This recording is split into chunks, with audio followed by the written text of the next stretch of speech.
Eu não tenho WhatsApp, roubaram meu celular, eu sou o Patrício. Por que você tá rixando que nem uma égua? É porque não aguento mais ficar solteiro. Eita, você é tão gostoso. Eu sei, mas ninguém quer namorar, mas eu não. Eu sei que quer namorar com você. Quem? Hã?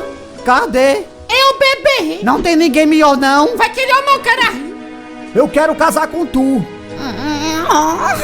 Eu quero. E eles se casaram e viveram felizes para...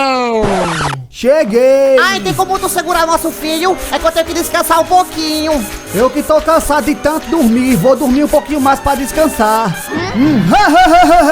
O Palmeiras ainda não tem mundial. Amor, tu pode segurar o bebê agora? O bebê amanhã eu a garanto que seguro. Que marido bom, vai segurar agora?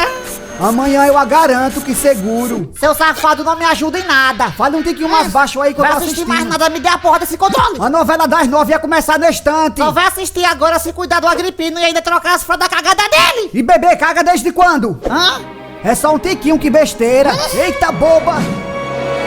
Misericórdia, dessa vez eu vou te ajudar, eu a garanto pelo meu. Eu acabei de vir do cabaré e a sua mãe também tava lá. Amanhã eu a garanto, viu?